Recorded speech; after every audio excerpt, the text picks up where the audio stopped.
بعض کا ہوتا ہے کہ ہماری عبادتوں کا سرور باطن حظ نفس میں تبدیل ہو جاتا ہے. ہم سمجھ رہے ہوتے ہیں کہ یہ سرور آ رہا ہے، یہ سرور باطن نہیں ہوتا، یہ حظ نفس ہوتا ہے. آپ کوئی نیک کام کر رہے ہیں اور پھر اس کی نمائش بھی آپ ساتھ کر رہے ہیں، تو اس سے آپ کے نفس کو ایک سرور ملے گا، نفس خوش ہوگا. وہ ایک پھل جھڑی کی طرح ہوتا ہے. ایسے آپ کو ایک نشہ آیا اور وہ آپ نے سمجھا شاید یہ میرے باطن کا سرور ہے. باطن کا سرور تو ایک بہت بڑی دولت ہے. وہ پھل جھڑی کی طرح نہیں ہوتا، وہ اندر طمانینت کو اتار دیتا ہے اور نفس کو نفس مطمئنہ بنا دیتا ہے. تو یہ جو لوگوں کی مدد کر رہے ہیں اور تھیلا ان کو آٹے کا دے کر کے 10 اخباروں میں تصویریں چھپوا رہے ہیں اور پھر اس کو دوستوں کے اندر شیئر کر رہے ہیں اور وہ ماشاءاللہ ماشاءاللہ لکھ رہے ہیں، تو وہ حظ نفس ہے. وہ حظ نفس ہے. وہ حظ روح نہیں ہے، وہ قرار باطن نہیں ہے، وہ تسکین قلب نہیں ہے. تو عبادات کا ایک سرور ہے، ایک لطف ہے، حلاوت ہے، ایک مٹھاس ہے جو اہل ایمان کو حیات طیبہ کی صورت میں نصیب ہوتی ہے. تو جب عبادت کا روحانی لطف آنا شروع ہو جائے، جب ان کا سرور باطن نصیب ہونا شروع ہو جائے، تو پھر سمجھ لینا کہ اللہ ہماری عبادتوں کو قبول کر رہا ہے اور ایک مطمئن اور پاکیزہ زندگی ہے. اللہ اکبر.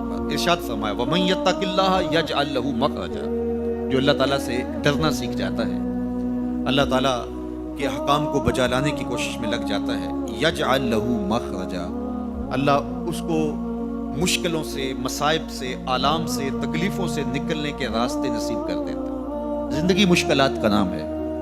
زندگی کوئی آسان نہیں. وہ کسی نے کہا تھا زندگی ہے یا کوئی طوفان ہے، ہم تو اس جینے کے ہاتھوں مر چلے. تو زندگی ایک مشکل مرحلہ ہے، لیکن جب بھی مشکل آتی ہے اللہ کوئی راستہ عطا کر دیتا ہے اور آپ کو آسانی سے اس مشکل سے نکال دیتا ہے. وہ مشکل آپ کے لیے ذلت کا ذریعہ نہیں بنتی، بلکہ اس مشکل کی کوکھ سے ایک راستہ نکلتا ہے اور جو ہے وہ روشنی پھوٹتی ہے. تو یہ ہے اللہ کی طرف سے تمہارے لیے ایک مخرج. اللہ تمہارے لیے ایک راستہ نکالتا ہے. تو یہ اس کا مقصوم ہے جو اللہ سے ڈرنے والا ہوتا ہے. وَيَرْزُقْهُ مِنْ حَيْثُ لَا يَحْتَسِبُ. اور اللہ اسے وہاں سے رزق دیتا ہے جہاں سے اسے گمان بھی نہیں ہوتا. اس کے لیے غیبی دروازے رزق کے کھول دیتا ہے. اس کی ضروریات اللہ اپنے کرم سے پوری کرتا ہے. اللہ سے ڈرنا سیکھ جاؤ، مشکلات آسان ہو جائیں گی، تکلیفیں آسان ہو جائیں گی، مشکلات سے نکلنے کے راستے کھلنا شروع ہو جائیں گے، آلام و مصائب کے پہاڑ راستے سے ہٹنا شروع ہو جائیں گے. یہ اللہ تعالیٰ جل شانہ کا یہ ایک نظم ہے. وہ 3 اشخاص کی کہانی تو آپ جانتے ہیں جو غار میں پھنس گئے تھے، پھر انہوں نے اپنے صالح اعمال کا وسیلہ اللہ کی بارگاہ میں پیش کیا اور پتھر سے رکھنا شروع کیا.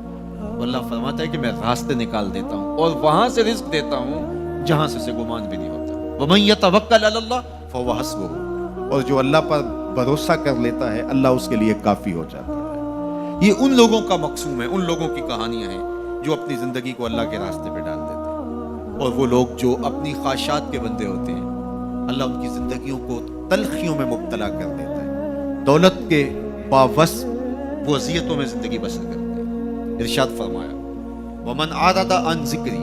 جو میرے ذکر سے اعراض کرے، میری یاد سے منہ پھیر لے، میرے بتائے ہوئے احکام پر عمل کرنے کی بجائے ان سے روگردانی کرنے کا مزاج پیدا کر لیں، فَإِنَّ لَهُ مَعِيشَةً ضَنْكَ. ہم اس کی معیشت تنگ کر دیتے ہیں.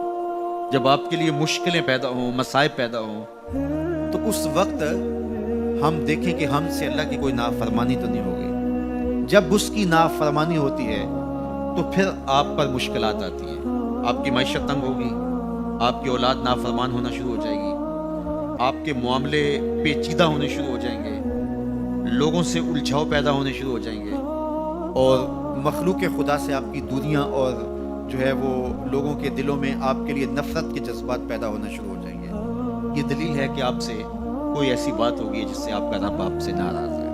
اور جب آپ کا رب آپ سے راضی ہوتا ہے تو آپ کے لیے راہیں کشادہ ہونا شروع ہو جاتی ہیں، راستے کھلنا شروع ہو جاتے ہیں. اس لیے مشکلات میں اللہ تعالیٰ کی طرف رجوع کریں.